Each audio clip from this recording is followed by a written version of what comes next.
Oke, kita mulai. Temanya tentang kode etik.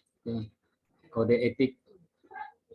Bentar, ini belum saya share. Sekarang.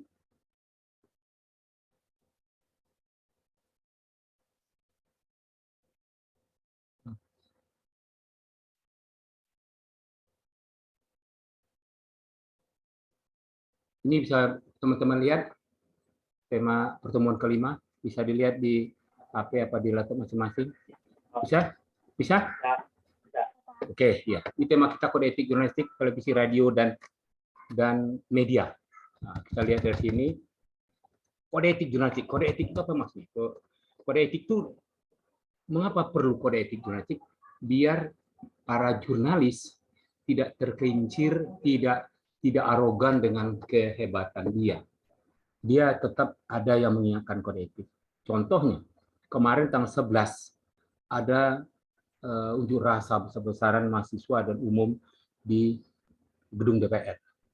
Salah seorang pengunjuk rasa, mungkin kalian udah tahu, dosen ilmu komunikasi Universitas Indonesia, namanya Ade Armando, dikeroyok oleh massa karena dianggap selama ini Ade Armando itu dalam tweetannya di Facebook atau di Instagram lebih banyak menentang arus, ya, termasuk dalam isu-isu masyarakat dan isu agama. Dan dia dianggap sekuler, ya, dianggap liberal, padahal orangnya tidak. Nah, begitu dia kopi darat istilah di radio di Toki itu, dia ketemu sama pengunjuk rasa dan massa, dan di situ sorakin pengkhianat. Begitu ada sorakan perintah pengkhianat, semua sejumlah pendemo yang dekat dengan Ade Armando itu memukul Ade Armando, sehingga Ade Armando pingsan, tidak menyadarkan diri, dan bahkan celana dicopot, baju celana panjang tinggal celana dalam, ya, wajahnya memar, darah bercucuran di hidung dan matanya. Dan sejumlah media penyiaran, dalam hal ini media online, justru memberitakan, mengambil gambarnya secara sadistis. Nah, dalam kode etik jurnalistik dibutuhkan, ya, empati dan kesadaran masyarakat pers untuk memberitakan. Apakah seorang jurnalis itu, sekalipun fakta, apakah dia harus menceritakan dengan wajah korban Ade Armando itu babak belur diberitakan di media online? Apakah itu tujuannya seorang jurnalis yang dikatakan punya kode etik? Nah, kode etik jurnalistik sebagai panduan, ya. Kode etik jurnalistik kan, poin-poin dalam kode etik jurnalistik yang 11 pasal itu kan antara lain menunjukkan menulis, mewawancarain, menuangkan ide, lebih banyak menunjukkan perasaan hati, tidak secara emosional, sehingga wartawan Indonesia itu berfungsi memberikan pendidikan umum tengah-tengah masyarakat. Nah, ini perlunya kode etik. Ini kasus yang kita baru kejadian 4 hari yang lalu, ya, seorang dosen, ya, ilmu komunikasi di Universitas Indonesia yang orangnya gemuk, pendek, enggak, ya, tidak, kalau kita lihat dia tidak punya tampang sebagai jagoan, dikeroyok oleh sekelompok orang massa yang bukan mahasiswa. Syukurnya, ya, di saat dia babak belur, digebukin sampai pingsan, datang polisi menyelamatkan dia. Polisi menyelamatkan, membawa ke klinik DPR, dirawat, dan alhamdulillah nyawanya tertolong. Nah, sekelompok massa menyebarkan informasi di grup yang mengatakan Ade Armando sudah meninggal, ya, digebukin massa. Bahkan mengatakan pendemo diusir oleh polisi. Coba kekayasannya. Ya, karena itu di media sosial, bukan produk jurnalistik, dia terabaikan, tidak patut atau tidak harus mengikuti kode etik jurnalistik. Tapi seorang jurnalis harus wajib memahami kode etik jurnalistik. Nah, kasus yang penganiayaan terhadap salah seorang dosen dimuat oleh media online yang reputasi cukup bagus. Ya, saya tidak berani mengungkapkan di sini, nanti dianggap saya provokator. Kalian bisa melihat di Google lah, ya, mesin pencari, yang seenaknya mengatakan dengan tendensius memasukkan opininya bahwa Ade Armando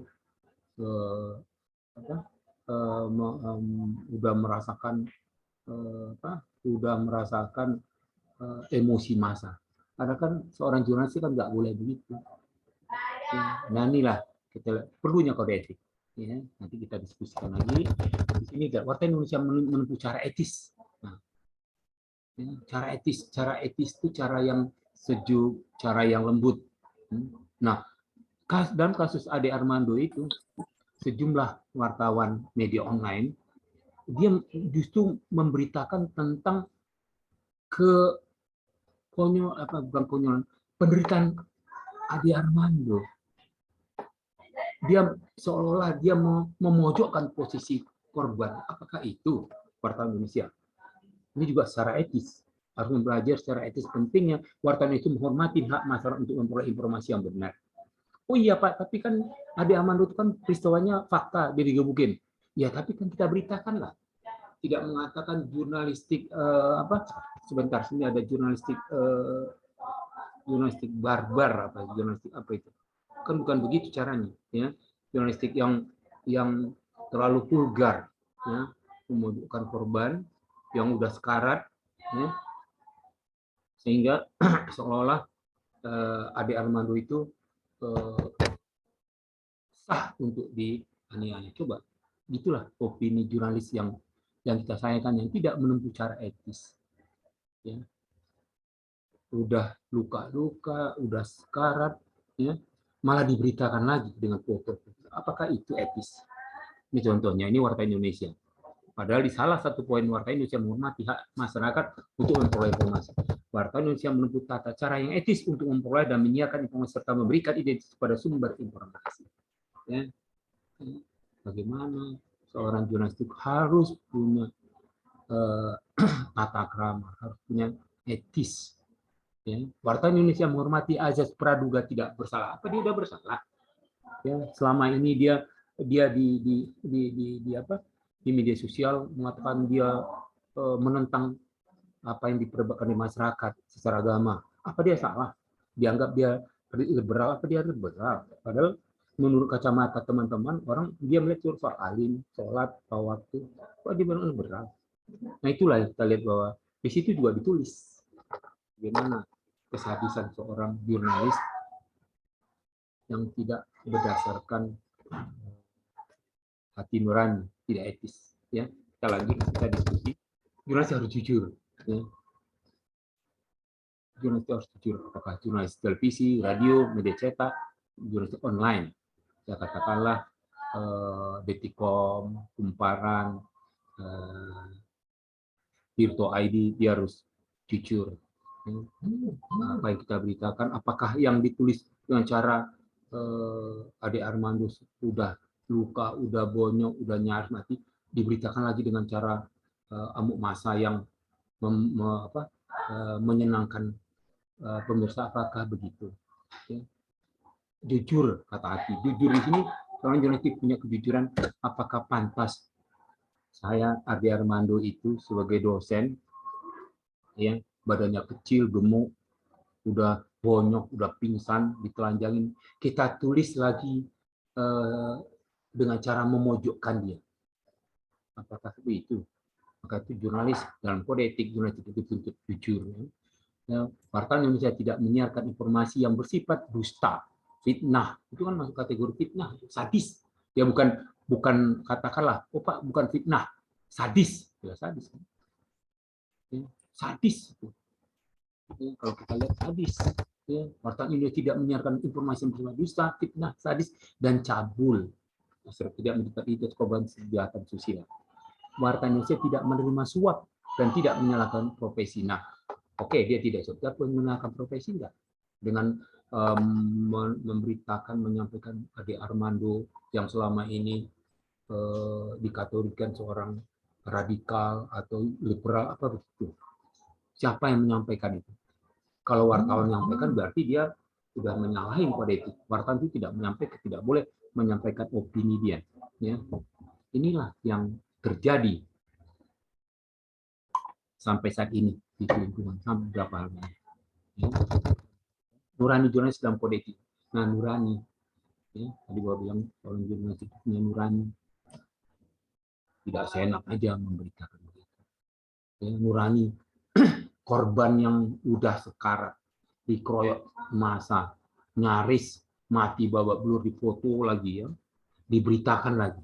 Apakah itu berdasarkan nurani jurnalis? Sadis kalau wartawan masih. Dan itu yang terjadi sekarang. Ya, ini yang kita lihat wartawan-wartawan muda yang tidak mempelajari kode etik, tidak mempelajari hukum, sehingga dia tidak mempelajari agama, tidak mempelajari psikologi, tidak mempelajari hukum, tidak mempelajari antropologi. Nurani jurnalis tidak terasa. Ya, kita lanjut. Kemerdekaan. Ya, oke Pak, kan kami wartawan itu kan mereka harus kemerdekaan kan di atas segala-galanya. Iya, tapi di samping kita mereka, kita harus punya hati nurani tadi, punya rasa empati. Maka itu jurnalis itu harus memiliki kampasen, sikap bela rasa, sikap kasih sayang terhadap objek yang akan dia beritakan. Tapi dalam kasus yang Bapak baca di 2 media online yang sangat besar di Indonesia, menulis justru bukan dengan hati nurani. Ya, Bapak melihat dengan kesombongan, ya, dengan keangkuhan. Memang dia merdeka, ya, tapi dalam hal kode etik dia menunjukkan keangkuhan dia, ya, membuat menyerang korban yang udah menderita, bukan malah menenangkan. Ya. Oh, kami merdeka Pak, kami kebebas, ya bebasnya harus bebas bertanggung jawab. Nah, kemerdekaan pers. Ini integritas jurnalis dituntut, integritas. Ya, seorang jurnalis, ya, jurnalis yang bekerja di media produk pers, ya, ya, bukan jurnalis warga. Jurnalis warga itu yang mengaku jurnalis, medianya tidak ada kok. Oh, tapi saya menulis kemana-mana, ya boleh. Anda menulis kemana-mana bukan jurnalis, itu adalah penulis. Ya. Tapi seorang jurnalis, reporter atau wartawan, dia dikatakan jurnalis karena dia bekerja di suatu lembaga hukum dan memperoleh gaji, memiliki tunjangan, dan memiliki prestasi, dan kantornya ada. Nah, maka itu seorang jurnalis dituntut integritas, dituntut sikapnya, integritas tentang mutunya. Ya, dalam kasus pemberitaan terhadap Ade Armando itu saya bilang tidak ada integritas jurnalis. Ya. Dia merasa senang di atas penderitaan orang. Ya. Bapak membacanya, melihat fotonya sadistis. Nah, ini wartawan yang tidak mengerti kode etik, yang tidak tahu dari integritas. Mudah-mudahan lah yang bikin berita itu bukan anak latar belakang komunikasi, yang ya mungkin dia sarjana tapi tidak punya latar belakang. Kalau dia punya latar belakang ilmu komunikasi, dia tidak sadis itu. Dia punya integritas jurnalisnya. Lanjut. Ini keberanian integritas tadi. Wartawan itu punya keberanian integritas. Wartawan bertanggung jawab dan bijaksana. Kita bertanggung jawab dan bijaksana. Bijaksana ini apa istilahnya itu? Truster. Bijaksana, truster.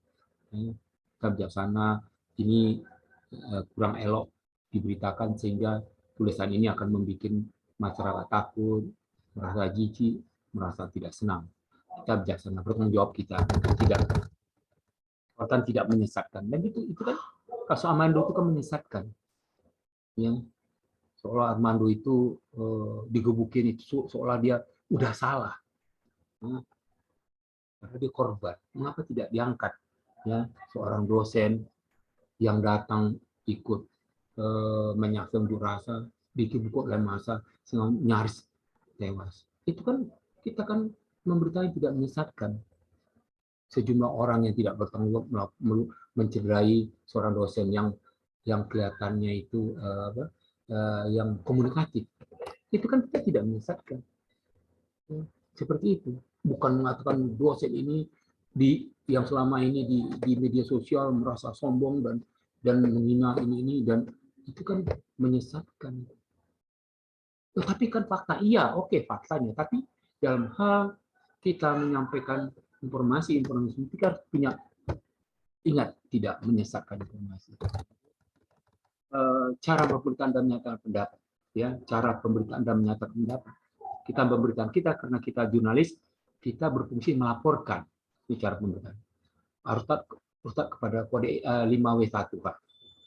Tidak menyatakan pendapat kita, pendapat orang yang kita tulis menurut Dava, salah seorang pengamat hukum dan komunikasi tingkat nasional, ya bla bla bla. Itu kan menurut, bukan pendapat kita. Harus menghormati kehidupan pribadi sumber. Seorang Ade Armando itu kan dosen ilmu komunikasi. Kita hargai dia pribadi dia bukan semua preman. Dia sebagai dosen datang melihat unjuk rasa, melihat.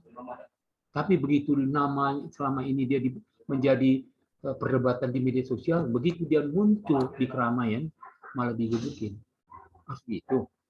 Tidak menghormati kepribadian. Apa seorang dosen itu kekuatannya apa sih? Menghormati azas dia tidak bersalah. Apakah Ade Armando itu bersalah sehingga digebukin? Belum tentu. Kalau di media sosial bisa aja silang pendapat, tapi belum tentu dia bersalah. Bersalah seseorang tidak bersalah itu kan di pengadilan, bukan masa buzzer yang mengatakan itu. Lanjut di sini sumber berita. Nah, ada sumber beritanya. Kalau dalam kasus Armando Bababelu itu, apakah sumber berita dari kita salah? Kita harus tanya ke polisi. Ya, nggak usah tanya sama massa. Kalau hanya tanya massa, boleh nanti konfirmasi sama polisi sebagai bentuk KPB. Nah, meralat berita yang tidak akurat. Ya, semestinya berita tentang pemojokan Ade Armando itu media online yang dua terkenal itu harus minta maaf. Ya, tidak akurat. Minta maaf. Harusnya begini, gentleman begini. Menyebut sumber berita harus sebutin, ya bukan menurut kita, tapi dalam kasus itu malah nggak tahu sumber berita siapa, jangan pendapat dia sebagai jurnalis salah besar dan melanggar ya kekuatan kode jurnalistiknya. Kode itu secara moral, ya kode etik itu bukan berarti senjata ampuh, tapi membuat kita secara moral, oh iya, rasa empati kita, rasa tanggung jawab kita, mengingat kita ini korban yang udah babelur, kita menjadi simpati. Itu tujuan kekuatan kode etik. Secara moral kode etik itu. Pelanggaran kode etik, ya itulah tadi. Kalau melanggar ya melanggar. Undang-undang tentang pers ini nomor 41 kan ada semua. Nomor 40 tentang pers. Dalam hukumnya pemberedalan, kalau media dibredel sekarang udah tidak ada.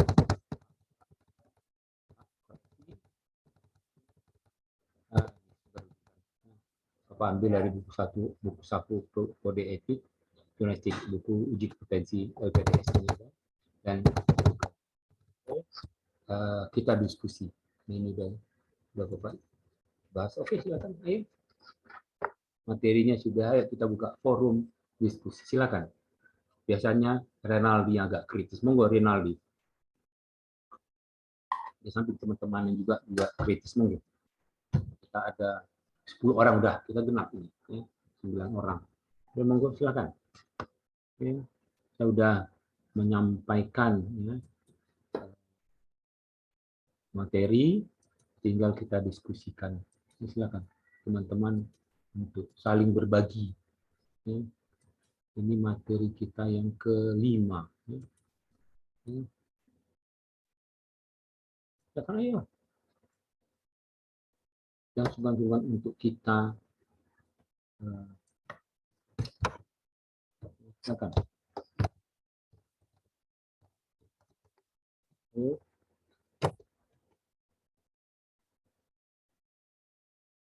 Teman-teman, ya. Apa nggak mau tanya? Apa sebubar aja? Ayo, silakan. Tidak apa dalam perjalanan, mungkin Ali Fajar. Silakan, Ali Fajar. Ya, ya. Halo, ada nggak? Ya Pak, Pak, Oke, saya mau tanya dong Pak. oke, silakan. Tadi kan ada poin bahwa kalau wartawan itu harus jujur ya Pak. Ya, nah, Nah, terus masalahnya kalau wartawan atau jurnalistik itu dalam meliput dan menyiarkan berita ke publik ya. secara luas kan harus sejujur-jujur ya. Dan bagaimana jika wartawan yang bekerja di sebuah perusahaan, katakanlah perusahaan media itu milik tokoh politik yang memiliki power sangat kuat. Terkadang berita yang dia share itu tidak sesuai, apa ya, lebih menyondong ke sebuah pihak, Pak. Ya. Bukannya kalau kode etik media itu harus netral ya, Pak? Ya. Terima kasih. Oke, pertanyaanmu bagus. Memang banyak, ada sejumlah, itu fakta ya. Tapi kita sebagai jurnalis tetap kita bikin. Kita sebagai jurnalis, kita bikin naskahnya. Kita bikin naskah berita. Persoalan dimuat apa tidak, itu bukan urusan kita lagi. Secara moral, secara jujur, tadi Ali Fajar mengatakan itu nggak bikin. Ya, tadi memang apa yang dilakukan Ali Fajar itu benar, banyak. Katakanlah Metro TV, katakanlah apa MNC TV, katakanlah apa Bakri yang. Tapi kita sebagai jurnalis, kita bikin beritanya. Ya. Begitu tulisan kita ditolak, apa yang nggak boleh ditayangkan, bukan urusan kita. Secara jujur kita sudah mengatakan persoalan tayang apa tidak, karena itu ada sistemnya lagi. Ya, karena ini menyangkut tadi yang seperti oleh Fajar itu, silahkan. Ya. Kita berkata jujur. Nanti kalau ditanya orang, saya udah bikin. Cukup-cukup kita copy naskahnya. Saya udah bikin. Tapi karena media saya punya kepentingan tertentu, ini dianggap mungkin merugikan perusahaan dia, karena dia punya toko tertentu, ya itu. Tapi secara pribadi, kode etik ini kan menyangkut untuk pribadi kita, bukan untuk perusahaan. Profesi kita. Kita bekerja profesi kode etik jurnalistik itu, kode etik jurnalistik untuk radio, televisi, media cetak, semua sama kan? Itu untuk kita pribadi kita. Persoalan nanti ditayangkan apa tidak saja, itu bukan urusan kita. Tapi kita secara nurani, seperti Ali Fajar katakan, jujur kita udah jujur. Biarin saja. Dan kita punya dokumentasi. Ya memang itu dilema juga di kalangan. Tapi lama-lama perusahaan itu udah merupakan udah menjatuhkan wibawa dia. Banyak itu kan. Lama-lama orang nggak percaya media itu. Akhirnya media itu nggak ditonton orang, nggak dibaca orang, nggak dilirik orang, mati. Dalam persaingan pasar global dia udah tersingkir, dia udah bunuh diri, udah melakukan seleksi sendiri yang seharusnya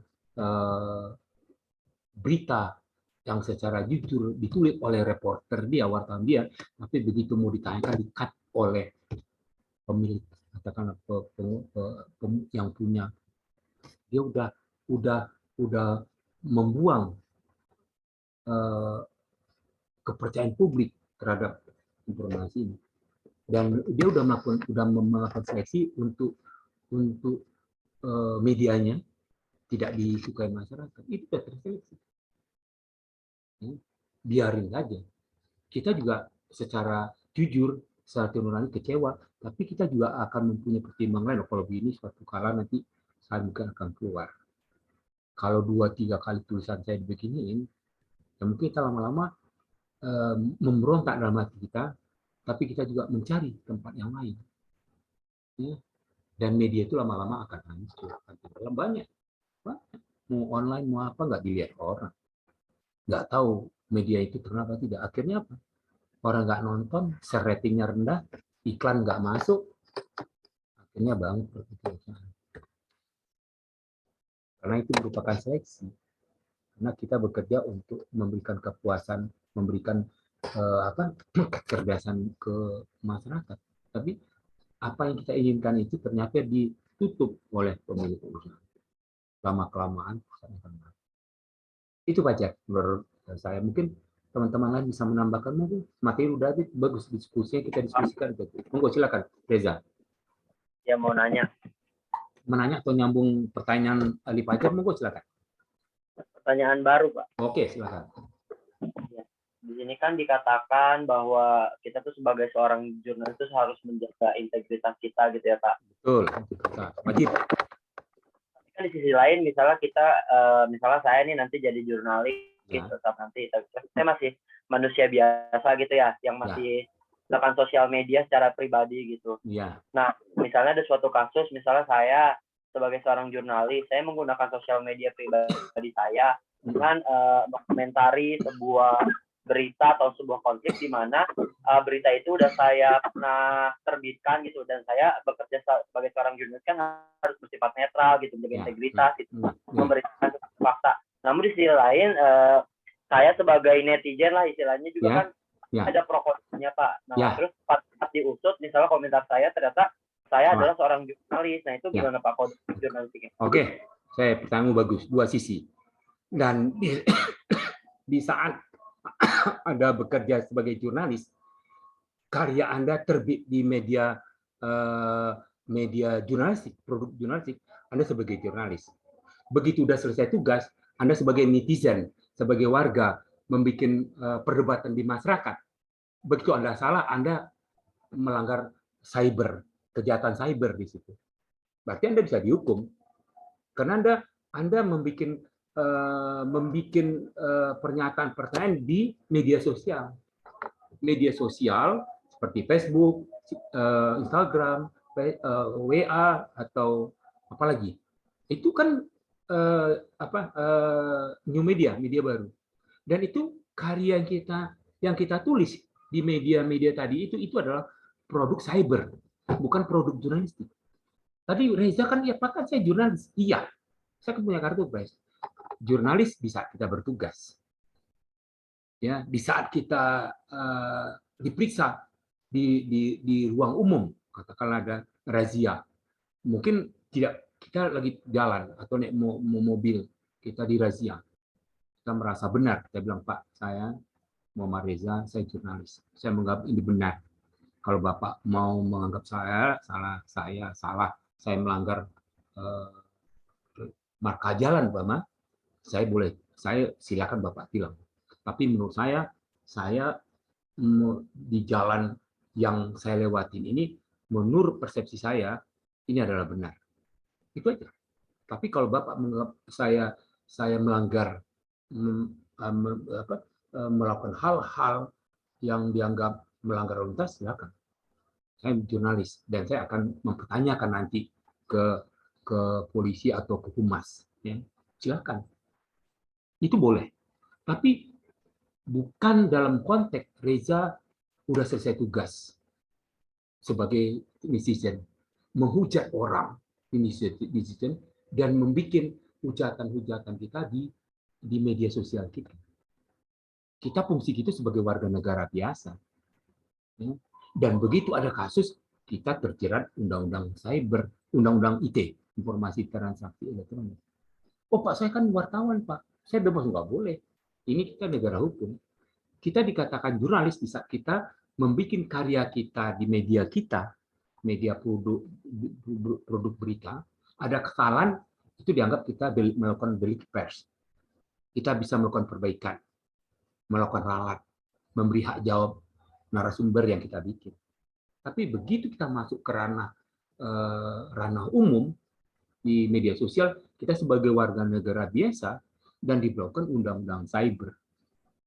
Kita bukan kebal terhadap hukum. Kalau kita kebal terhadap hukum, enak dong orang menjadi wartawan aja. Setelah dia bertugas wartawan, nanti dia hujat orang di media sosial. Enak dong itu, negara hukum. Jadi wartawan itu dalam arti dia bebas dan bertanggung jawab di saat dia melakukan profesinya sebagai jurnalis dan karyanya itu tertuang di media yang terverifikasi. Ya, media itu merupakan produk jurnalistik, bukan di media sosial. Kalau media sosial ya sebagai warga negara, ya dia harus berhadapan dengan hukum positif. Ingat, Reza, jangan kita hebat jurnalistik sebagai wartawan, begitu kita selesai tugas, kita beralih dengan iseng-iseng menghujat orang di media sosial, di akun orang atau di mana, terus kita bebas, kita tidak dihukum. Enggak benar itu. Ini negara hukum. Ya. Kita sebagai warga negara harus taat hukum. Ya. Polisi pun begitu. Umpamakanlah polisi, setelah dia tugas, lepas tugas, kalau dia mencuri ditangkap, kalau dia merampok ditangkap, kalau dia membunuh orang ditangkap. Sekalipun dia polisi, yang menangkap juga polisi. Ya. Nanti dia di penjara khusus, yang RTM, rumah tahanan militer. Itu bukan berarti sebagai tentara, sebagai polisi, sebagai wartawan itu bebas. Kenapa itu tidak? Orang kadang-kadang salah menafsirkan. Oh, wartawan itu kan bebas, nggak bisa dong dia menghujat. Kalau begitu wartawan satu kakinya di luar, satu kaki di penjara. Enggak juga dong. Kalau Anda jujur begitu di masyarakat, gunakan tadi etika itu. Kita cermat kita menggunakan media sosial karena kita jurnalis. Malu dong. Orang jurnalis malah begitu di media sosial kita malah menyombongkan, menghujat orang.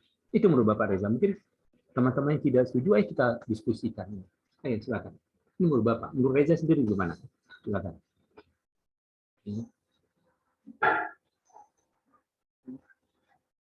Silakan. Reza, ini menurutmu. Mungkin Renaldi bisa menambahkan. Silakan. Bapak tadi. Tunggu, Reza mau nanggapin? Ya, silakan. Udah cukup, Pak. Oke, Renaldi silakan. Mau menanggapin apa yang Bapak itu walaupun lagi bebas tugas di sosial media itu tetap dipidana ya Pak? Oh Yang iya, tadi Bapak bilang itu. iya, karena dia warga negara biasa dong. Enak. Kalau begitu orang jadi wartawan semua dong. Bisa maki-maki orang, bisa menghujat orang di media sosial. Nggak bisa. Wartawan itu kan dia, begitu dia bekerja pada profesi dia, karya-karyanya diterbitkan di media produk jurnalistik, produk pers. Kalau terjadi kesalahan, itu namanya delik pers. Kesalahan itu bisa dibetulkan. Hak sumber berita harus dihargain. Ya, kita katakan, mohon maaf, seharusnya tulisan ini buang ini kan. Kalau nanti setelah kita ralat, setelah kita jawab, kita minta, ternyata sumber berita itu masih kurang puas. Dia bisa menggugat ke pengadilan, monggo silahkan. Hak dia untuk menggugat. Tapi sebelum sampai ke pengadilan, nanti Dewan Pers akan melakukan semacam mencari solusi yang terbaik. Kira-kira apa benar, apa tidak dicari jalan damai dulu. Kan udah minta maaf. Mengapa ke pengadilan? Pengadilan itu nanti prosesnya panjang, berbulan-bulan. Nah, itu ditengahin oleh Dewan Pers, tapi tetap Dewan Pers menyerahkan. Ya, kalau ternyata narasumbernya nggak mau, saya tetap melalui jalur hukum dan saya akan membuat sampai ke pengadilan boleh. Nanti Dewan Pers akan mendampingi media wartawan itu. Yang jadi tersangka di media itu bukan lagi si wartawan yang tadi yang udah meralat. Yang menjadi tersangka adalah pemimpin redaksi, waktu pemimpin redaksi atau pemimpin umum, tersangka 1, 2, dan 3. Mungkin tersangka 4-nya baru wartawan. Karena yang bertanggung jawab itu adalah lembaganya. Nah, lembaganya siapa? Orangnya. Orangnya siapa? Ya pemimpin umum dan pemimpin redaksi. Itu yang menjadi tersangka. Wartanya udah nggak lagi. Karena udah dibikin hak jawab. Ya. Sampai ke pengadilan. Nanti dalam hal pengadilan, jaksa bisa aja nih mencari saksi, mencari apa, benar nggak wartawan ini melakukan kesalahan, ada tendensius, ada apa. Nah, nanti Dewan Pers selama ini melakukan kerjasama dengan Jaksa Agung, dengan Mahkamah Agung.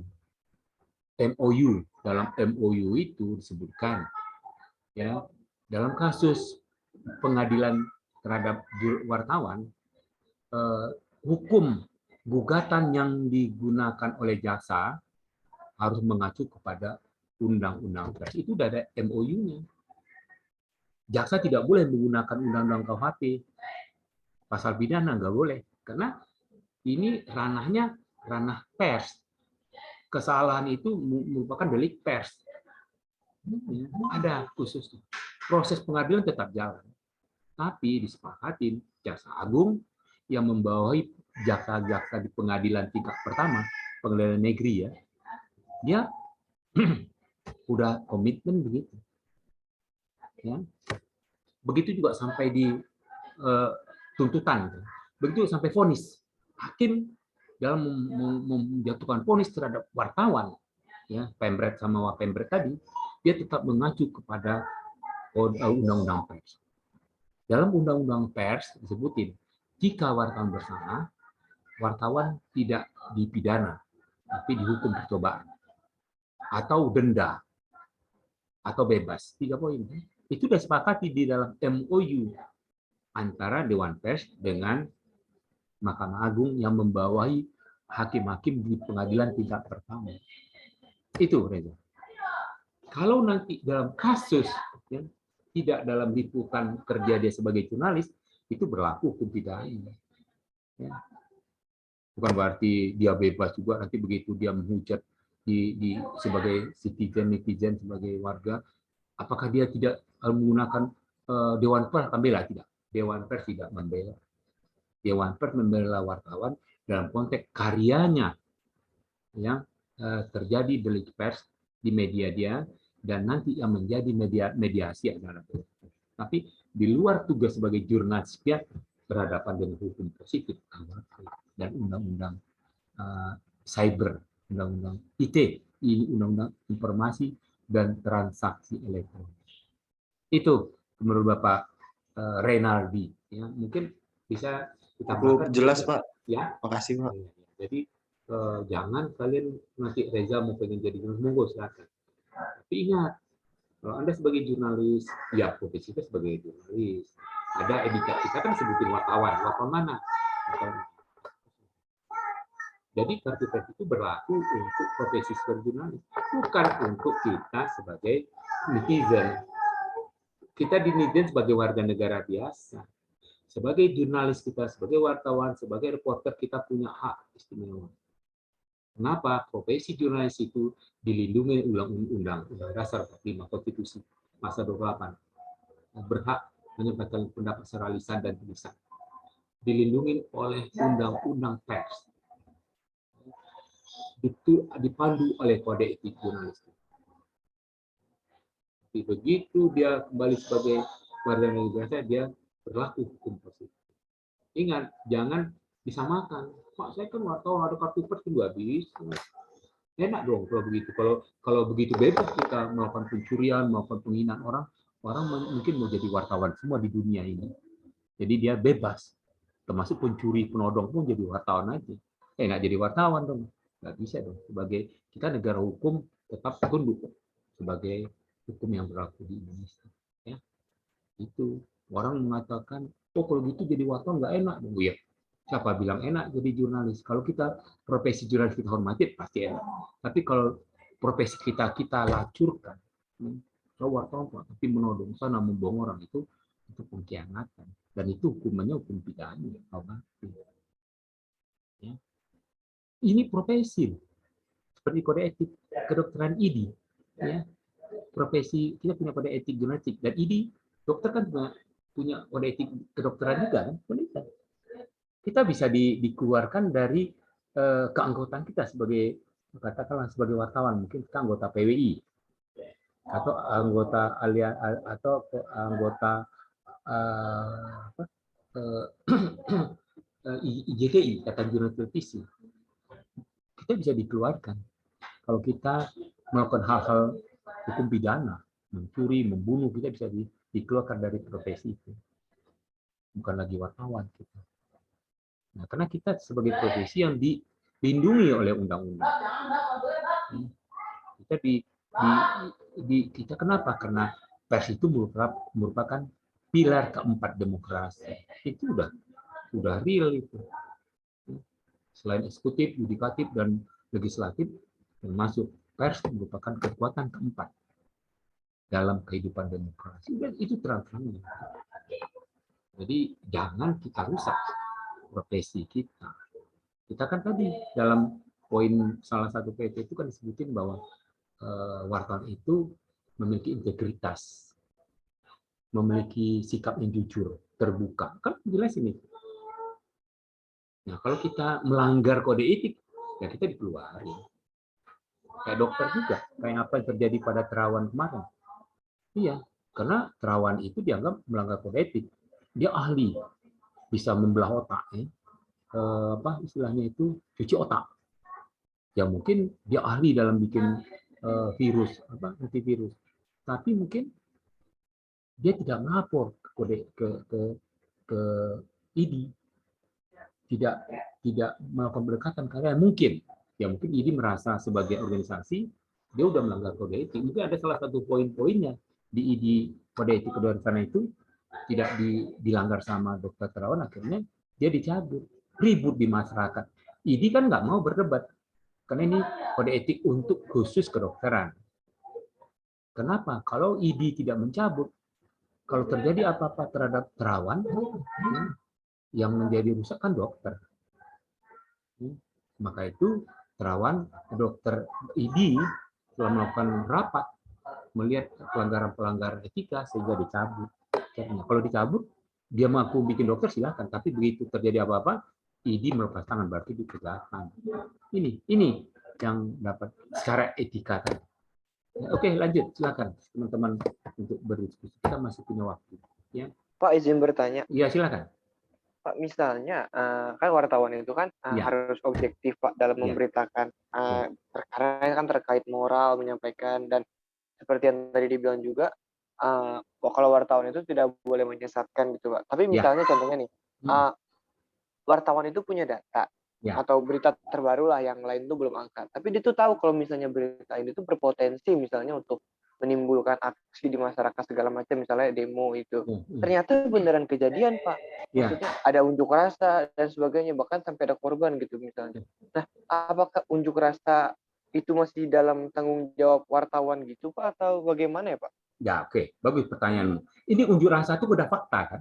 Udah peristiwa kan? Dan unjuk rasa itu terjadi bentrok atau banyak korban. Fakta, ya tulis saja fakta bahwa dalam unjuk rasa terjadi tindakan anarkis yang menyebabkan korban meninggal. Itu fakta peristiwa. Mengatakan bahwa ada korban, nanti pasti ada polisi. Kita konfirmasi polisi. Pak polisi, nama saya Dava Zaidan Atmoko. Saya dari jurnalis CNN Indonesia. Saya ingin minta informasi dari Pak polisi, Humas. Apakah ada korban dalam peristiwa ini? Dia akan. Jadi nanti polisi, sumber kita adalah polisi. Menurut Humas Polda Metro Jaya, Kombes bla bla bla. Unjuk rasa ini menimbulkan korban anarkis ini. Bukan pendapat kita. Padahal kita tahu itu. Ya, kita tahu, tapi bukan berdasarkan opini kita. Ya, tapi setelah kita konfirmasi ke polisi, dalam ini Humas pasti mau dong. Karena jurnalis itu, wartawan itu mitra dari polisi. Ya, polisi yang duduk dalam struktur kehumasan, dia pasti akan memberikan penjelasan. Nah, polisi sumber kita dari polisi. Ya, apa kata polisi? Dia tulis menurut polisi. Seperti yang dipadakan ke masyarakat, polisi bla bla bla. Itu namanya Kombes siapa? Karena kan Kombes Polda Humas Polda Metro Jaya kan Kombes, ya. Kombes itu dia sebelumnya Humas Polda Sulawesi Selatan. Dia dimutasi di Jakarta, Bapak lupa namanya. Nah, itu menjadi sumber. Memang kita lihat ada faktanya, tapi bukan dari opini kita. Ingat, wartawan tidak boleh beropini. Kalau kita menyampaikan opini, kita sebagai nanti ada ruang itu namanya kolom. Ya. Kolom. Atau apalah kolom atau analisis. Tapi jurnalis kita menyampaikan. Maka itu dalam laporan di televisi kita ada Dava Zaidan dan Ali Fajar melaporkan dari Jakarta. Melaporkan, kalau televisi kan gitu. Dava Zaidan Atmoko dan kameraman Ali Fajar melaporkan untuk pemirsa televisi. Melaporkan. Nah, kita harus melaporkan. Itu bukan opini. Apa yang Dava katakan, iya. Peristiwa, iya Pak, saya melihat peristiwa. Tapi kita tanya saksi mata situ. Kalau saksi mata nggak mau nggak apa-apa. Kan banyak orang gimana sih kejadian tadi menurut Bapak? Oh enggak, saya takut nanti ditangkap polisi berkata nggak apa-apa. Masa kan gitu Pak. Cari polisi saja. Ya, kalau polisi di lapang nggak mau, cari humasnya. Ya, atau cari pimpinan DPR. Banyak sumber kita wartawan. Ya, kita berhak bertanya, tapi kita bertanya dengan santun, jangan marah-marah. Mawas kamu, saya wartawan, nggak boleh gitu dong. Itu mengancam, bukan bertanya. Pak, saya ada apa dari wartawan ini? Saya ingin bertanya. Bapak kan tadi melihat saksi, Bapak sebagai saksi. Oh iya, tadi saya bilang, gimana Pak, menurut Bapak tunjuk rasa ini? Oh, nanti dia bilang, menurut salah seorang saksi, ya, Kevin Mukti. Dia menurut dia loh, menurut saya, bukan menurut DAPA, bukan menurut kita sebagai jurnalis, kita menurut. Itulah fungsi jurnalis, melaporkan, bukan opini kita. Nah, sekarang banyak yang kasus korban Ade Amal itu bukan berdasarkan sumber atau saksi, tapi opini si wartawan itu dibikin. Orang dosen komunikasi Arjumando babak belur dihajar massa sehingga nyaris mati. Kalau opini dia itu bukan menurut saksi. Kita pakai saksi menurut polisi, menurut humas, kan banyak saksi mata ada kan. Bukan menurut kita. Iya Pak, saya sudah lihat Pak. Iya, saya tahu, tapi kita tidak mau mengatakan itu opini kita. Nah, kita carilah saksi mata. Banyak kok, ribuan orang di sana, masa nggak mau kita wawancara, pasti mau dong. Wawancara yang ada masyarakat di situ, jangan masyarakat di luar, nggak tahu kan dia. Kalau dia nggak mau ya polisi, humasnya, ambil gambarnya, ambil data-datanya. Itulah sebagai jurnalis. Dan itu kode etik menuntut bukan pendapat. Itu yang menurut Bapak dapat. Mungkin menurut teman yang lain, monggo silakan. Ayo, Kevin, Reni, Cantika, Alvinda, monggo silakan. Ayo, kita saling berbagi. Teddy, ya silakan. Ya Pak. Ya silakan. Monggo, Anda mau menanggapi tadi pertanyaan Ali Fajar atau Dava atau Muhammad Reza atau Renaldi, monggo silakan. Pak, ya. Ini yang saya lihat sih ya Pak ya. Ya.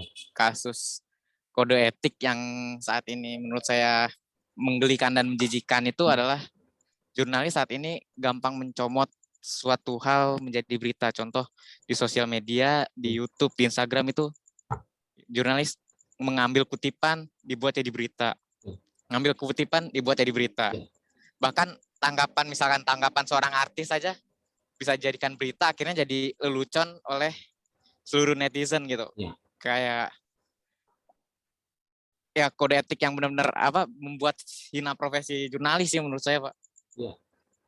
Begini tanggapan ini, terus ada lagi drama apa dijadikan berita, padahal bisa kita bilang di medianya yang cukup banyak membacanya lah. Iya, viewernya. Bahkan detik.com. Iya. Dan lain-lain sih Pak. Bagus pertanyaan Kevin. Inilah yang terjadi sekarang. Dari media sosial pun dia kutip. Padahal wartawan itu mencari berita dengan turun ke lapangan. Bukan mengambil dari media-media lain, itu adalah kesalahan yang konyol, fatal. Ya, itu sudah melanggar kode etik. Malas itu jurnalis itu. Ya. Dari media sosial, dari apapun dia kutip. Ya. Padahal dia tidak ke lapangan. Nah, wartawan itu adalah tugas. Untuk seorang wartawan mencari berita, dia harus turun ke lapangan. Kalau tidak mau turun ke lapangan, nggak usah jadi wartawan. Redaktur itu dulu jadi wartawan. Begitu dia di redaktur, dia nggak ke lapangan lagi, wartawan. Pemret itu juga jadi wartawan dulunya. Tapi setelah pengalaman, dia menguasai manajemen, mengurus kehidupan, tata informasi, bagian-bagian lain untuk kesejahteraan wartawan. Tapi wartawan mutlak mencari berita ke sumber berita yang merupakan asal. Tadi saya pertanyaan Kevin, itu adalah kekonyolan wartawan, kesombongan wartawan yang benar-benar itu bukan wartawan. Itu adalah plagiat. Punya berita orang, informasi orang di media sosial dia kutip, seolah dia yang punya. Itu yang terjadi sekarang. Seperti katakanlah tadi di media online yang sangat terkenal, yang viewernya banyak, tapi masih terjadi. Dasar wartawan itu malas ke lapangan. Apa itu melanggar kode etik? Sangat melanggar kode etik. Sangat melanggar norma-norma. Itu pelecehan terhadap kode etik. Padahal kode etik kan jelas. Kalau dia seorang jurnalis, dia harus mencari berita ke lapangan. Oh iya dong, melihat peristiwa. Bukan dari informasi dari media sosial, dia kutip. Setelah itu mengaku itu karya dia. Begitu digugat oleh masyarakat, baru dia konyol, baru dia merasa ketakutan. Bukan berita dia. Mungkin dia bilang itu bukan berita saya, Pak. Saya kutip. Nah, dalam laporan dia tidak mau mengutip. Ya, takut dengan atasan dia. Atasan pasti tahu dong bahwa dia mengutip dari Facebook, dari media sosial. Tapi begitu dia bikin laporan ke kantornya, ya, ke atasannya, dia tidak sebutin. Ternyata di media sosial itu kan bisa aja hoax, bisa aja informasi palsu. Di media sosial sah-sah saja. Karena media sosial itu bukan produk jurnalistik, bukan karya pers, ya, bukan pendidikan yang untuk mencerdaskan pembaca atau viewernya. Media sosial sah-sah saja. Media sosial itu kan produk cyber. Kalau produk wartawan adalah jurnalistik, terbit atau tayang atau muncul di media-media yang terverifikasi di Dewan Pers. Ada badan hukumnya, ada kantornya, ada sistem penggajian sesuai dengan aturan Depnaker. Gaji terendah sesuai dengan UMR di mana perusahaan itu berkantor, apa di Jakarta, apa di Depok, apa di Bekasi. Ada standar-standar. Tapi seperti Kevin bilang, itulah kekonyolan warga. Saya yakin mungkin itu bukan anak komunikasi yang ngaku-ngaku wartawan yang gampang. Yang menganggap jadi wartawan gampang, bisa kaya, nodong sana nodong itu udah kelihatan.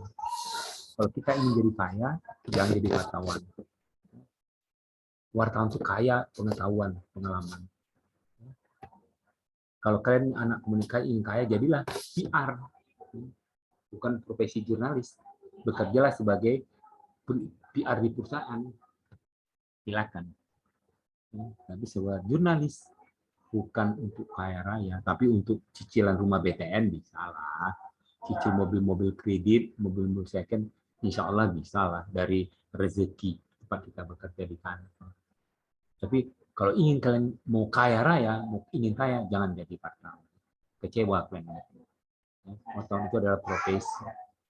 Kalau ingin jadi wartawan, mau jadi orang kaya, enggak usah ambil komunikasi. Oh, tapi Pak, saya udah terlanjur bekerja sarjana komunikasi. Ya, jadilah di bagian advertising, rancang iklan, ya, atau juru bicara. Gaji kita pasti besar. Tapi wartawan tidak. Wartawan itu adalah profesi. Itu yang menurut Bapak Kevin. Mungkin ada teman-teman yang ingin menambahkan, silakan. Silakan. Bagus. Hidup diskusi kita. Jadi silakan. Tadi kan Bapak saya contoh ya seorang dosen Ade Armando yang babak belur ya, banyak antara di media yang terverifikasi yang merupakan produk jurnalistik produk pers dengan produk cyber akan berbeda. Itulah kita seorang jurnalis dilindungi oleh undang-undang konstitusi, undang-undang pers. Kita dilindungi seorang jurnalis. Bapak selama jadi jurnalis di liputan CTV selama 25 tahun dan bekerja di media cetak sebelum ke CTV di Media Indonesia dan harian berita selama 12 sampai 15 tahun, tidak pernah Bapak disentil sama orang. Tidak pernah Bapak digugat karena itu tadi mengikuti irama kode etik tadi. Ya memang kita tinggal di pinggiran ya kalau dipikir orang sebaya saya udah menjadi pengusaha, ya itu kan rezeki dia dong, itu kan pilihan hidup. Ya. Kalau kalian ya ingin kaya, jangan jadi jurnalis. Kalau kalian ingin kaya pengetahuan, ingin kaya pengalaman, jadilah jurnalis. ketemu sama presiden, ketemu sama menteri, diundang ke luar negeri untuk meliput, itu kan kekayaan kita, kekayaan ilmu kita. Ya soal rezeki yang maha kuasa yang mengatur. Kalau kalian bercita-cita ingin kaya raya setelah sarjana ilmu komunikasi, jangan jadi jurnalis, jadilah humas. Humas di perusahaan asing, gajinya besar. Jadi juru bicara di istana presiden, gajinya besar. Jadi wartawan, itu potensi. Itu silakan yang lain untuk menanggapin, ya, monggo. Cantika, silakan. Ayo, jangan sungkan-sungkan. Waktu kita masih ada 30 menit lagi. Materinya sudah. Minggu depan kita masih kuliah. Kita libur tanggal 28. Masih ada 2 pertemuan lagi lah. Ini pertemuan materi 5. Nanti ke 6 minggu depan. Ini materi 7. Ya. Di reguler minggu depan udah materi 7. Silakan. Tunggu. Tertindak, ada tidak orangnya? Dia tidak. Kalau nggak ada, dianggap dia bolos. Ya, si Cantika ada? Nanti kita absen ya. Silakan. Biasa Cantika ini kritis untuk bertanya, untuk menghidupkan suasana kita diskusi, sehingga Li Fajar sama Dafa tertarik untuk bertanya. Silakan. Ya, Pak, saya mau bertanya masih soal yang tadi sempat Kevin dan Bapak singgung mengenai produk cyber dan produk pers. Jadi kan memang sekarang ini banyak banget akun-akun di sosial media khususnya. Ya. Itu suka klaim kalau itu tuh berita dari mereka. Sedangkan selama ini yang mereka posting di sosial media itu hal-hal yang mereka curi dari produk pers sendiri. Jadi mereka cuma ambil headline-nya dan mereka jadiin postingan. Nah, tapi dari postingan tersebut tuh netizen rame banget yang suka, dan bahkan banyak sekali netizen yang lebih tertarik pada produk curian mereka karena memang mereka ngambil dari headline jurnalis kan. Nah, sedangkan kalau di dunia jurnalis itu kan nggak boleh plagiat ya, Pak. Iya, betul. Tidak menutup kemungkinan juga kalau si jurnalis yang membuat beritanya yang original, yang langsung datang ke tempatnya itu, tidak menutup kemungkinan juga kalau mereka bisa saja merasa produknya dicuri. Kalau seperti itu gimana, Pak? Kan menyinggung juga kalau misalkan produk cyber dan produk pers itu kan beda, tapi produk cyber sendiri itu mencuri dari produk persnya. Itu bagaimana? Bagus, senang atas pertanyaanmu itu. Nah, sekarang begini, produk kita ini, katakanlah produk pers, karena udah dipublikasikan ke ruang publik, ya mau nggak mau biar dicuri, itu hak udah publik. Ya mungkin kejahatan moral dia ya, tapi kita tidak bisa menghindarin. Itu banyak trik media-media, jadi mencuri headline atau judul-judul dari media-media produk jurnalistik. Ya memang nggak apa-apa, itu kan di ruang publik. Ya, memang risiko kita, karena udah milik publik itu kita nggak boleh marah. Ya seharusnya dia jujur ya. Nah, ini Cantika bilang tadi. Seharusnya netizen atau itu jujur. Kami mengutip dari CNN.com. Kami mengutip, nah seharusnya begitu. Ya tapi gimana? Kejujuran orang itu kan susah. Ya, kalau kita dari produk jurnalistik, ya kita nggak akan mengutip dari produk media online, kita wartawan bertanya dong. Ya, kita cerdas kok. Kalau kita mengutip dari media online itu boleh nggak? Apa kita mau? Nanti kita lapor ke atasan kita. Pak, saya tadi kutip dari netizen dari ini, Pak. Atasan kita masih curiga. Anda seorang jurnalis kok mengutip dari media online? Apa benar apa tidak? Nah, ditanya. Ternyata netizen itu kan tidak memperhatikan benar salahnya. Kita sebagai jurnalis memikirkan dampaknya. Maka itu kita kan dilengkapi dengan kartu pers. Kita berwibawa. Bisa ketemu polisi, ketemu presiden, ketemu panglima TNI. Karena jurnalis kita. Pak, saya jurnalis gini-gini. Saya ingin bertanya, dari mana Anda? Oh, nama saya Cantika. Saya dari kompas.com. Kompas atau TV Kompas. Oh ya, apa Nona Cantika mau nanya apa? Begitulah sumber. Karena kita secara santun. Begitu kita dapat bla bla bla narasumber senang. Ya silakan. Ini kita bikin beritanya kan. Begitu atasan kita nanya, benar nggak Cantika wawancara dengan Panglima TNI? Iya, saya ketemu sama Jenderal Andika. Nah, dia kan gitu, wah hebat nih reporter. Kita kan dapat pujian kita. Ya. Kalau tulisan kita udah tayang di ruang publik, datang netizen atau media yang mengutip, ya itu memang itu kita tidak bisa marah. Seharusnya secara etika, secara akademik, media-media netizen atau media-media cyber itu dia mengutip seperti yang disampaikan, seperti yang ditulis oleh CNN, Kompas, Jakarta Post disebutin. Tapi kan orang nggak mau, di media nggak mau, karena dianggap gengsi kan. Dia putar-putar lah, dia karang-karang. Nah itu yang banyak terjadi. Tapi menurut Cantika nanti kalau Cantika jadi jurnalis, kalau udah karya kita ditayangkan diketahui sama publik, dia biarin aja, masa bodoh. Dia kita nggak usah mikir, aduh kesel aku gini, nggak boleh karena di ruang publik dan siapapun boleh. Nah, apakah kita bisa tuntut? Enggak bisa. Secara etika. Ya karena dia bilang ini udah di ruang publik, saya ambil dong. Ya kita sayangkan aja, sebenarnya Anda akuin dong bahwa Anda mengutip dari media saya, itu bisa kita sampaikan. Itu kan secara etika aja. Apakah kita bisa menggugat ke polisi atau itu tidak? Ya, karena itu kejahatan etika, itu mana? Kita biarin aja. Ya, masyarakat kan tahu. Ya, oh ini beritanya Cantika kok dikutip oleh ini. Orang tahu. Sekalipun tidak disebutin dari medianya, tapi ini ya udah milik publik. Kayak kita mengambil data-data dari Google, dari jurnal, maka itu kita jujur.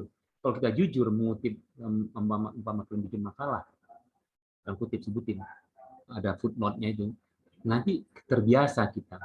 Nanti karya kita juga mudah-mudahan orang mengutip sumber. Ini ketika memang dilema, tapi bukan semacam dilema, biarin aja. Ya. Karena Bapak dulu waktu di Harian Pelita menulis tentang olahraga dikutip oleh bahkan Kompas mengutip, tapi di tajuk rencana tidak menyebutin nama Jupri Al-Katiri, tapi kita bangga, ya. Oh, tulisan saya dikutip oleh Kompas, tapi ditulis di tajuk rencana. Idenya, ya, dikutip. Nah, kita bangga aja, memang tidak letter bahasa. Tapi kita kan merasa, oh saya berarti informasi yang kita tulis secara ini diakui. Ya, alhamdulillah itu aja. Ya. Kita merasa bersyukur. Ya. Ide kita, tulisan kita dikutip oleh suatu media besar di tajuk rencana, di opini dia. Boleh nggak? Apa kita gugat? Enggak. Tapi kita merasa bangga, gitu. Merasa bangga. Oh iya, ternyata saya ini ada pembacanya. Ya. Dibaca orang, tulisan saya ada kredibel dan isunya benar. Ya. Waktu itu kasus karateka, ya, Bapak Liput, dan kita dicurangin oleh negara lain. Ya. Nah, Kompas waktu itu tidak ada, Bapak ngejar narasumbernya ke bandara itu. Ditulis di berita, kok di berita dikutip di oleh Kompas besoknya ditajuk rencana. Alhamdulillah. Nah gitu Cantika. Jadi ya begitu ya. Pertanyaanmu, kalau udah milik publik kita nggak boleh lagi. Tapi seharusnya orang yang mengutip itu secara etis dia menyebutin sumber. Kalau dia tidak mau nyebutin reporter Cantika, ya sebutinlah di mana lembaga Cantika umpama bekerja di TVX atau di media online X juga, kan harusnya begitu. Tapi kan tidak semua orang begitu. Pasti dia bukan anak komunikasi, tidak tahu, dia asal mengutip, merasa dia memiliki. Nah dia jujur, suatu saat dia akan tergelincir. Itu merubah. Mungkin menurut teman-teman yang lain mungkin bisa keliru, kita diskusikan. Ya ini Bapak bercerita tentang pengalaman, bercerita tentang fakta yang sesungguhnya. Ya. Dan tidak bisa orang protes karena Bapak mengalami sendiri. Ya. Ini enaknya kalian bertanya kepada dosen yang praktisi. Kalau dosen akademisi biarpun dokter udah nggak tahu dia. Yang kalian tanya tentang ini mungkin dia hanya mengarang-arang. Tapi kalau Bapak kan tidak mengarang, real, memberikan penyegaran ya, penyegaran gizi itu berdasarkan yang Bapak alami. Monggo silakan untuk kita berbagi lagi. Kita masih ada, tinggal 20 menit lagi. Diskusi aja kita. Biar tidak. Ayo silakan. Ini, ayo silakan. Mungkin Reni, ya, mungkin Reni juga menambahkan. Saya ingin menambahkan apa yang ditanya Cantika tadi. Monggo silakan. Atau Avinda, atau Vera. Ya, iya, silakan. Ini sih tentang berita apa? Yang agak keras, nggak dengar. Mungkin mic-nya bukan kamu, gedein dikit. Silakan. Saya mau nanya tentang yang judul berita suka apa sih namanya? Suka bikin judul yang clickbait gitu, Pak. Iya. Kan antara judul sama isi kan suka nggak akurat, itu bisa termasuk melanggar kode etik ya, Pak? Ya, itu di media mana? Tunggu dulu. Apakah dia melanggar kode etik apa tidak? Di media online atau di produk jurnalistik? Media online. Media online itu yang media online kan banyak. Ada media online yang merupakan produk jurnalistik terdaftar di Dewan Pers. Yang Reni persoalkan ini di media mana? Media cyber, bukan merupakan produk jurnalistik atau mana? Harus dilihat dulu. Dan gimana Dan? Banyak media online gitu Pak. Contohnya kan kalau di Tribun tuh suka banyak yang clickbait gitu Pak. Oh Tribun berarti produk pers dan itu. Nah, yang Reni pertanyakan apa sekarang? Judul yang clickbait gitu termasuk melanggar kode etik atau gimana Pak? Oke, sangat melanggar kode etik. Apa dikatakan Tribun? Tribun itu kan terdaftar di Dewan Pers. Berarti dia sudah mengkhianati. Judul sama isi salah, berarti upaya membohongin. Ya, itu clickbait tadi ya, itu merupakan suatu bentuk penipuan yang menyesatkan. Ya, seorang jurnalis bukan berniat untuk membohongin pembaca, viewer, pemirsa atau pendengarnya. Dan kalau benar dilakukan oleh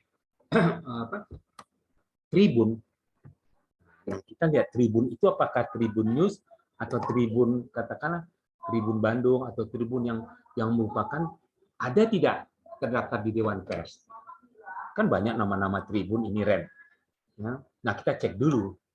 Bisa aja Tribun itu semacam media online. Media online kan yang terdaftar sampai 30.000 di Kementerian Komunikasi dan Informasi. Tapi media online yang merupakan produk jurnalistik itu hanya 300 saja. Karena untuk bisa berada dalam wadah Dewan Pers, dia memenuhi kriteria harus punya badan hukum, harus punya kantor, harus ada sistem penggajian karyawannya, harus ada jenjang karirnya. Itu harus terpenuhi. Nah, nanti untuk menentukan itu nanti anggota Dewan Pers akan melakukan verifikasi. Benar dia tidak punya kantor. Bisa aja dia punya kantor virtual. Ya. Dia mengatakan kantornya di Jalan Teng Agung, tapi begitu dicek sama Dewan Pers tidak ada. Berarti bukan merupakan produk jurnalistik. Tapi kalau Reni mengatakan tadi, benar Tribun itu dia punya kantor, Pak. Dia udah melakukan kesalahan, udah melakukan pelanggaran, udah ada niat dari pimpinan redaktur untuk membohongin. Judul sama isi sama sekali tidak ada kaitan. Padahal judul itu adalah saripati dari berita yang ada di tubuh berita. Itu merupakan suatu kejahatan. Apakah itu melanggar kode etik? Sangat melanggar. Dan bisa dilaporkan ke Dewan Pers. Ya karena dia kan untuk mencari viewer ya, bukan persoalan mencari viewer. Ya, produk jurnalistik bukan untuk mencari iklan apa tidak. Yang mencari iklan adalah marketingnya. Kan ada bagian marketing, ada bagian pemasaran. Urusan dia dong. Kita sebagai jurnalis menyampaikan fakta sesuai dengan yang terjadi. Begitu diverifikasi, dicek ada kebenarannya. Bukan kita menjual judul. Nah, maka itu kita cek tribunnya, tribun benar tidak. Kan banyak kita nama-nama sama, tapi begitu dicek ternyata tidak seperti yang ada Tempo juga gitu. Ada Tempo.id, ada Tempo.com, ada Tempo apa. Ternyata berbeda sekali. Ya, kita anggap Tempo, ternyata Tempo.com, Tempo Go, Tempo apa lagi? Ya, banyak. Sama-sama Tempo. Itulah menunjukkan harus teliti kita. Dibutuhkan ketelitian. Tapi yang Reni katakan itu kalau benar-benar tribun itu yang merupakan melakukan clickbait itu, kalau benar-benar tribun itu merupakan produk jurnalistik, produk pers, dia sudah melanggar kode itu dan bisa digugat, dan itu merupakan kejahatan, penipuan. Bukan lagi delik, tapi dia punya niat untuk mensiasatin pendengarnya, penontonnya, viewernya, membohongin. Ya, judul sama isi berbeda. Padahal judul dalam jurnalistik itu, produk itu merupakan saripati dari tulisan di bawah. Itu deh. Itu bisa aja. Ya, itu yang banyak. Ya, itu kan tujuan persaingan ya. Tapi persaingan dengan cara membohongin masyarakat. Ini yang terjadi. Oke, bagus pertanyaan. Mungkin ada teman-teman yang ingin menambahkan, monggo. Kita masih ada 14 menit lagi. Ayo silakan. Ya. Atau Cantika tadi yang bertanya. Sorry. Apa Reni ya? Monggo silakan. Silakan yang lain, mungkin ada Alvinda. Alvinda ada nggak orangnya? Kalau nggak ada, mungkin kita anggap nanti kita hadir Bapak. Hadir. Ya, kita bersaling berbagi. Monggo silakan. Iya Pak, yang masih terkait judul clickbait itu ya Pak. Iya. Biasanya atau mengambil kutipan-kutipan lain gitu Pak dari produk cyber ke produk pers. Ya. Nah, itu biasanya kan kalau yang ngambil kutipan gitu daya tarik pembacanya banyak gitu Pak. Masyarakat banyak yang tertarik. Apa mungkin itu salah satu trik untuk meningkatkan daya tarik pembacanya atau gimana Pak? Iya, salah satu itu, tapi tidak boleh membohongin pembacanya. Itu kan nama itu udah jelek. Persoalan menarik pembaca apa tidak kan untuk menarik sehingga viewernya tinggi, itu kan urusan marketing, urusan IT. Kita urusan jurnalis menyampaikan informasi secara jujur dan benar. Ya. Tapi kita jurnalis jangan mau dikadalin oleh bagian-bagian lain. Tolong dong bantu kami, bikin dong berita bohong kayak begitu itu biar nanti pemasangan iklan banyak, nanti dapat pendapatan. Bilang aja itu kan bukan urusan kita dong. Kita harus terikat pada kode etik. Ya, silakan aja Anda bikin iklannya begitu. Ya kita harus jelaskan. Kan ada bagian iklan, ada bagian pemasaran, ada bagian ini. Ya. Tapi kita nggak boleh mensiasati dengan cara membohongin profesi kita. Itu masih banyak kayaknya, tapi itu adalah satu pelanggaran kode etik. Ya, melacurkan, menghina profesi kita dengan cara tadi, ya dengan clickbait-nya isi kepala dengan kaki berbeda.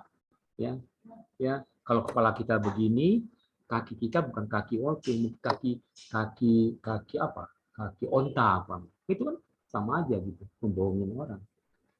Ya. Ini yang banyak, berarti ini dia takut bersaing. Jadi berlomba-lomba membohongin pembacanya atau viewernya. Ya biarin aja. Itu udah suatu mengkhianati profesi dia. Banyak benar apa yang kata Alvinda tadi benar. Apa dikatakan Reni ya benar terjadi.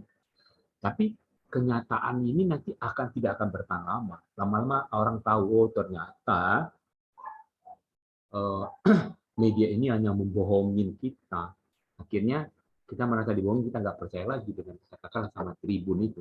Cek lagi benar nggak Tribun itu. Mungkin sekali-sekali nanti Alvinda atau Reni iseng-iseng yang tadi melakukan clickbait itu, coba klik ya medianya, katakanlah Tribun apa. Coba cek di iseng-iseng, cari www.dewanpers.go.id. Ya. Coba cari, ada nggak? Gitu. Ada nggak tribun ini? Kalau ada, berarti benar-benar niatnya untuk membohongi. Kalau tidak, itu merupakan penipuan. Berarti itu produk cyber. Nah, ini bisa aja kalian iseng-iseng, ya, iseng-iseng benar tidak tribun ini ada terdaftar Dewan Pers. Dewan Pers kan terbuka. Tidak ada yang ditutup-tutup Dewan Pers. Sekarang kan era terbuka. Ya. Itu yang bisa Bapak tambahkan. Ya. Ada pertanyaan lagi? Ada? Kalau tidak ada, kita absen. Nah, sebentar. Ya. Oke.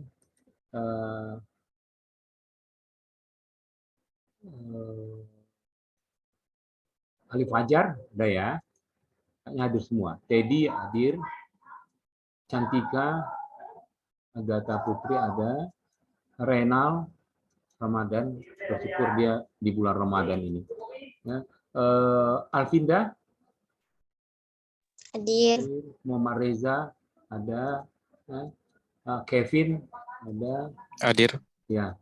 Dava, ketua kelas ada, sekalipun jalan tadi di mobil dia bertanya ke Reni ada. Jadi alhamdulillah hari ini kita hadir semua.